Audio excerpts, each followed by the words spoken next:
Привет, друзья! Так как в комментариях под моими видео вы часто пишете, чтобы я снял обзор самой дешевой еды из магазина Светофор, то давайте проверим, возможно ли купить что-то съедобное и качественное за сущие копейки.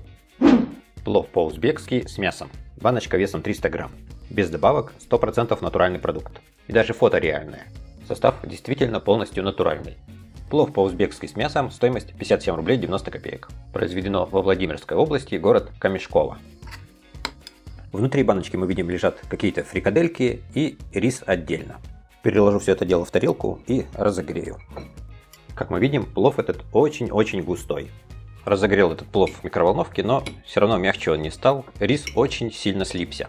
Я думаю, что на узбекский настоящий плов этот плов, конечно же, не похож. И вот эти вот фрикадельки, по идее, там должно быть мясо, а не фрикадельки. И что самое странное, в составе было написано, что здесь куриное мясо, но это мясо какое-то темное, а куриное мясо оно должно быть бы светлым. Такое ощущение, что сюда добавили еще либо какой-то краситель, либо что-то еще, что не было указано в составе. Попробовал фрикадельку и чувствуется, что здесь, конечно, не одно мясо. Чувствуется, что здесь еще есть и мясо механической обвалки, что-то типа костной муки. Не особо вкусные фрикадельки. Рис проварился вроде бы неплохо, но в целом это блюдо очень-очень сухое. В общем, с настоящим узбекским пловом это кушанье не имеет ничего общего. И фрикадельки не особо вкусные и мясные, и рис тоже приготовлен как-то не очень хорошо. Колбаса полукопченая по-черкизовски. Масса 350 грамм. В составе свинина, мясо птицы механической обвалки, свиная шкура, ну и куча всяких различных добавок.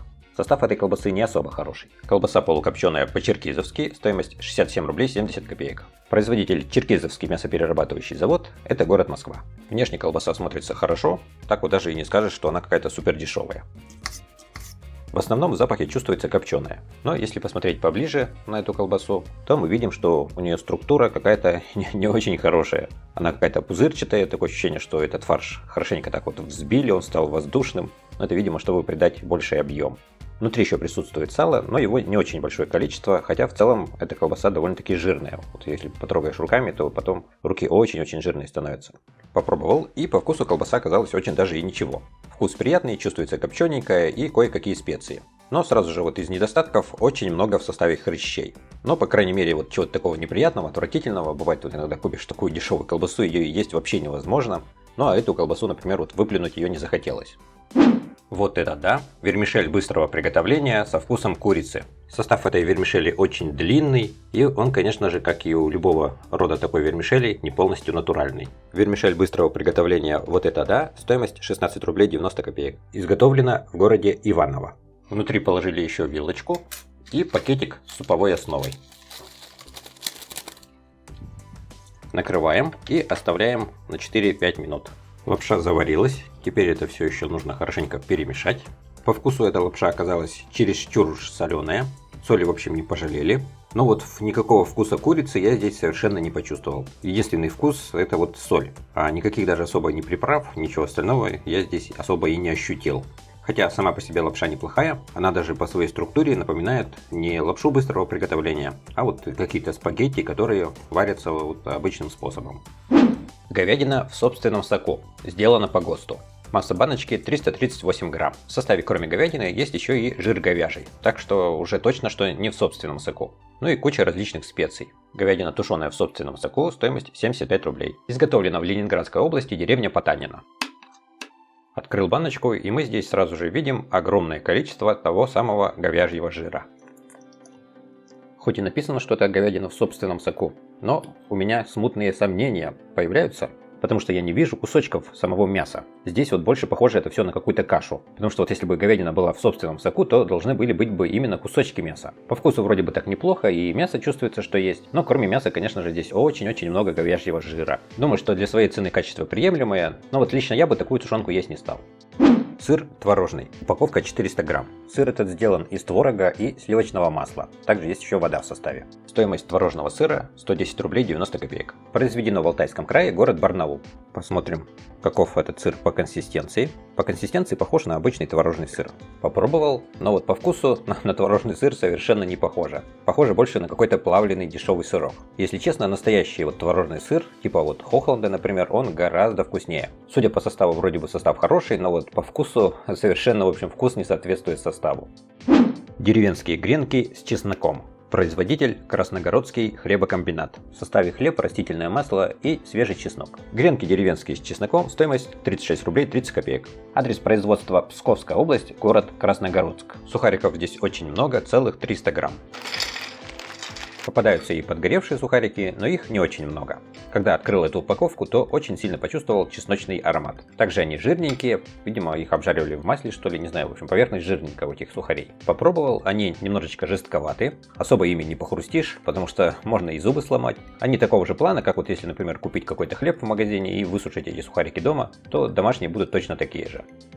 Семга, кусочки натуральные. Масса баночки 240 грамм. В составе рыба лососевых пород, то есть это не факт, что будет семга, кусочки произвольной формы и величины. То есть, по сути дела, если кусочки произвольной формы и величины, то это какие-то отходы. Семга натуральная, стоимость 60 рублей 20 копеек. Произведено ООО «Балтийская консервная компания», город Санкт-Петербург.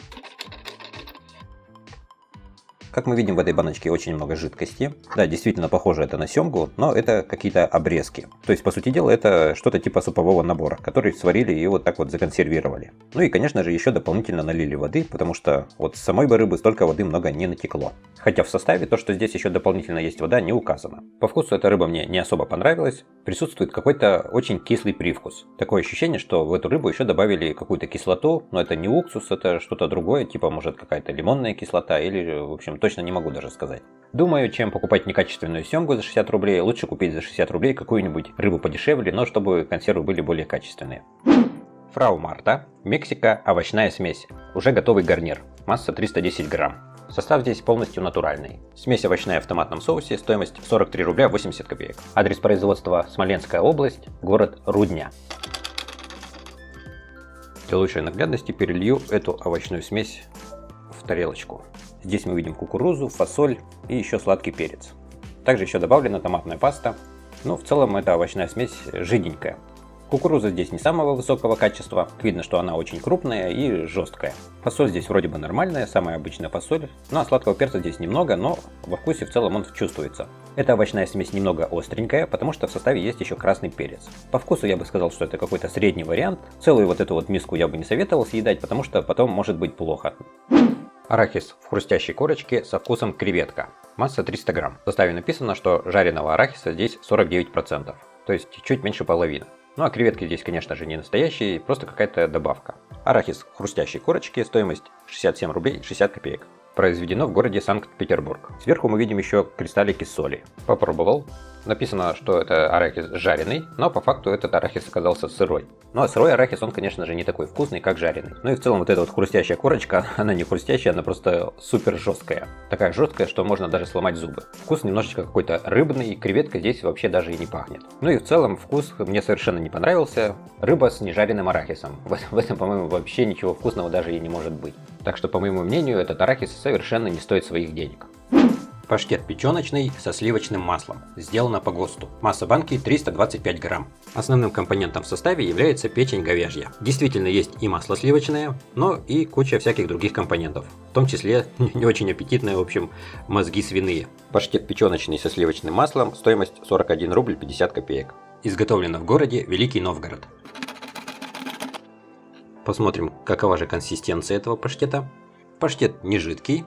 Такая у него хорошая густая консистенция. Обычно паштет бывает более жидкий, этот по консистенции неплохой. Не сказал бы, что вкус очень приятный или какой-то невкусный, противный. Ну, что-то такое, в общем, среднее. Я думаю, что для такой массы цена невысокая, но качество, конечно же, средненькое. Но если еще исходить из того, что состав полностью натуральный, то очень даже и неплохо.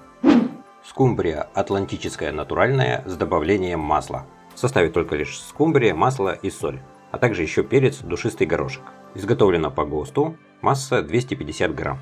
Скумбрия атлантическая, стоимость 41 рубль 50 копеек. Адрес производства Московская область, город Серпухов. В составе мы видим, что присутствует масло, его здесь не так уж и много. И вот сами кусочки рыбы. Кусочки рыбы выглядят неплохо. И действительно по окрасу видно, что это скумбрия, а не какая-то другая рыба. Структура рыбы хорошая, она не разваливается от малейшего прикосновения. Ну а кости мягкие. Попробовал, и по вкусу эта скумбрия мне тоже понравилась. Оказывается, за невысокую цену можно купить довольно-таки качественную скумбрию в масле. Огромная упаковка вафлей с начинкой шоколад. Здесь 600 грамм. Написано, что это новый вкус. Ну, а я, если честно, то даже и старый еще не успел попробовать. В составе написано, что здесь в качестве шоколада используется какао-порошок, также растительное масло, есть ароматизатор шоколад и краситель даже шоколад. В общем, шоколад здесь какой-то не настоящий, нету оригинального масла какао. Состав, конечно же, не идеальный, посмотрим, какой будет вкус. В чеке здесь написано очень странно, знаки вопроса, то есть типа вафли с начинкой, шоколад. В общем, стоимость 76 рублей 60 копеек. В этой упаковке оказалась вот такая гора вафель. Посмотрим, что тут внутри. Внешне вафли смотрятся вроде бы и неплохо. Надо пробовать. Попробовал и сразу же, в общем, чувствуется то, что это супер дешевые вафли. Вкус какой-то неприятный, он немножко затхлый, то ли это может быть какое-то масло не очень хорошее было добавлено, вот оно такой привкус дает, то ли это вот начинка какая-то не очень качественная. Ну, в общем, один раз откусил и уже дальше есть эту вафлю совершенно нету никакого желания. Лучше купить какую-нибудь одну вафлю повкуснее, чем вот гору таких вот невкусных вафель. Друзья, какую еду мне еще продегустировать? Пишите в комментариях. Всем большое спасибо за внимание и до новых встреч!